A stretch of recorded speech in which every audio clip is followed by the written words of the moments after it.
സാറേ ഖുർആൻ പഠിക്കുന്ന എൻ്റെ പൊന്നു മോനാ സാറേ ഒന്ന് ശ്രദ്ധിക്കുന്നു പറഞ്ഞ് വിളിച്ച് ആ സമയത്ത് സാറും അവിടെ നിന്ന് എല്ലാവരും ശ്രദ്ധിച്ച്. ഞങ്ങൾ പ്രതീക്ഷിച്ചില്ല ഒരിക്കലും സാറ്.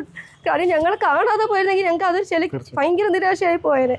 ഞാൻ ചെന്ന് സാറിൻ്റെ അടുത്ത് സാറ് വെച്ച് എന്താ ഞാൻ പറഞ്ഞ നിനക്ക് ഖുർആൻ പഠിച്ചു കൊടുത്ത മോനെ 23 ദിവസം പൂർത്തിയായ മോനെ പെട്ടെന്ന് നിനക്ക് ശ്വാസം വിട്ട് വന്ന് മോനിക്ക് 5 ദിവസമായിട്ട് വെന്റിലേറ്ററിലായിരുന്നു. ഇപ്പോൾ ECMO ട്രീറ്റ്മെൻറ്റ് വേണമെന്നാണ് പറയുന്നത്.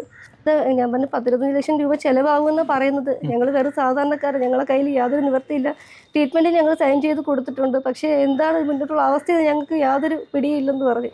സാറ് പറഞ്ഞ് വിഷമിക്കേണ്ട, ഞാൻ എന്തെന്ന് വെച്ചാൽ ചെയ്യാന്ന് പറഞ്ഞു. പക്ഷെ അന്ന് പോലുള്ള എല്ലാ ചിലവുകളും സാറ് തന്നെ ഏറ്റെടുത്ത് അവനെ ഈ നിലയിൽ എനിക്ക് കിട്ടി. എൻ്റെ പൊന്നുമോനെ എനിക്ക് കിട്ടി. സാറിന് ഒരുപാട് നന്ദിയുണ്ട്. എനിക്ക് എന്തെങ്കിലും സാറിനെ കാണണം അതിയായ ആഗ്രഹമുണ്ട്. പടച്ചവനായിട്ട് തന്നെ കൊണ്ട് എത്തിച്ചതാ. എൻ്റെ ഇക്കാക്ക് വേണ്ടി സഹായിച്ച യൂസുഫ് സാറിന് വേണ്ടി ഞാൻ എപ്പോഴും എന്തുവാ ചെയ്യുന്നത്. തമ്പുരാൻ അല്ലാഹു പടച്ചവനെ ആ മനുഷ്യൻ്റെ കുടുംബത്തിനും അതിന് പ്രവർത്തിച്ച എല്ലാവർക്കും ഒരുപാട് ദീർഘായുസ്സും കൊടുത്ത് നന്മകൾ വാരിച്ചോരി വർദ്ധിച്ചു കൊടുക്കട്ടെ. ഇത്രയും സഹായം ചെയ്ത് ഞങ്ങളുടെ മോനെ നമുക്ക് കിട്ടും.